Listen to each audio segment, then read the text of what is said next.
pounds, and Chad drove a stake in that bottom where they put it in. And he told me, he said, Greg, I didn't need to drop a stake. I could come back in 30 days, I saw right where we stopped doing 2 million and went back to 1 million. 2 million pound stock density was like, it was thicker and taller. Just had a different vibrancy. There's no energy. There's just no energy in that 2 million pound stock. That'd be the price of spending more than your 2 million. Yeah, so if you had an area that you wanted to put some pressure on, like, well, I'll give you an example. We had a cocklebur field. Isaac, you want to talk about that? How we did the cockleburs?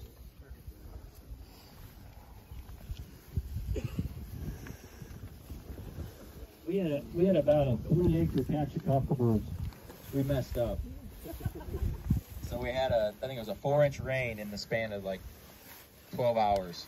And Percy Creek was up, flooding the bottoms, and we had them down in the bottom during the rainstorm. And we showed up that night or that morning for chores, and it looked like chocolate pudding. I mean, it was just soup. You know, the cows were up to their ankles in soup. And so we got them out of the bottom, and you know, when you do something like that, it happens. You mess up.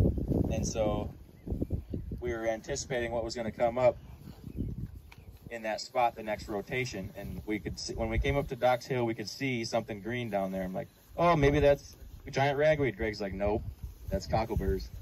Sure enough, we get down there and there was a bunch of cockleburs. And so what we did is we made, I think it was 1/3 of an acre of a paddock, and we put the whole I think we had close to 400 head at that time, and put them all in there for 30 minutes. And the cockleburs were up about 5.5 feet tall, and same way with the Reed's Canary and the orchard grass seed heads. It was all, you couldn't even see the cows through it.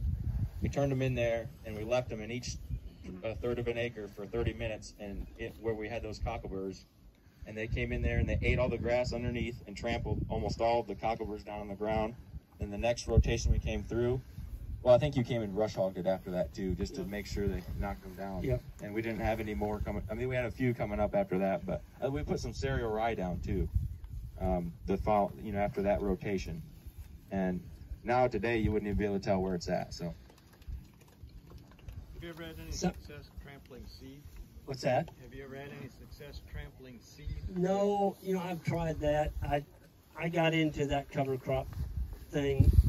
Gabe Brown was on, and Gabe does a great job with it in North Dakota, where he has 18 inches of topsoil.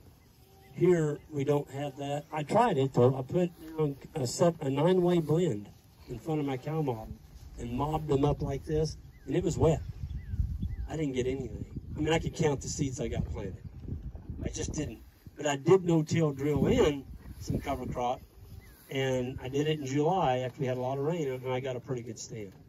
But golly, it's $70 an acre for seed. Folks, you got to do the math on that. It doesn't work. So, yeah. Somebody asked me to talk a little bit about the frame size. First of all, there's 3 different groups of bulls in there. You got your 3-year-old machos, which will be a 0 at the start. That would be so 0 would be 2020. The one up here on the corner is Yeah. 013. He's He's 077's got his butt to us, I think, right here, maybe. 077, he would be about a 3 frame. Most of these are 2 frame bulls. Now, there are some yearlings in here, too. They're just, matter of fact, they may not even be a full year old until more toward the end of May. But those will not be marketed until next summer. There's a little guy right there. And some of them look pretty rough. They've had some lice on them and different things, and they haven't shed off with a flip. Folks, your yearlings will never shed off as quickly as a 2 or a 3-year-old animal. Your 3-year-olds will shed off quicker than a 2-year-old. A 7 to 8-year-old cow will always beat her calf in shedding off. So right now is a tough time to look at them because they still got the winter hair coat. You come out here in another 45 days, they're just going to look like you put armor all on them, just slick as a button. What's the deal with the switch? Some of them don't have. Yeah, some of them lost their switch. There's one bull in there he got stepped on his tail. He didn't have a tail. All he's got just the tip coming down. But some of them are missing their tail switches. That would be the fescue, the end of fight. Folks, endophyte restricts blood flow to the extremities of animals. The extremities are the tail, the tip of the ears, and the feet. Those are the three places that it affects them in. So, yeah. So the characteristics we're looking for on the bulls, first of all, is testicle shape. We're looking at the testicles to be even on the bottom. And, you know, there's some in there that may not make the cut on the young ones. Everything in there's got a steel tag in its ear has been tested. So we do a trick test, which is you've got to do that if you sell a bull. That's for like a venereal disease. Of course, the semen to make sure they're fertile. And then the other one is the yonis. Most producers don't do a yonis test, but we do. And I just want to make sure they're bulletproof.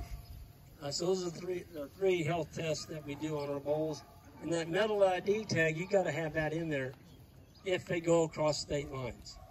If you don't, and you load them in a trailer and the hauler gets caught with them, you can get a fine. That's well, they're starting to do RFID now. Yeah, it's they just put a marker on there and read it. Yeah, yeah. Oh yeah, they want more control. Yeah, more money.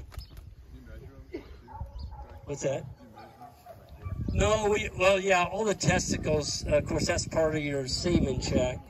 I think for a bull to pass, they've got it. Y'all may know more than I think it's 30, isn't it? 30 centimeters? It's either 30 or 32. There's a few in there that were 38. I think there was one that was 39. Gerald Fry, you know, that's where him and Ian got into it. You know, Gerald's, you got to have a big old set of testicles. And so Gerald's like, well, the wildebeest's testicles that big around. And if it was that big around, a lion would eat him because his nuts would be hitting all his legs when he's running. There's a couple bulls in there that have spurs.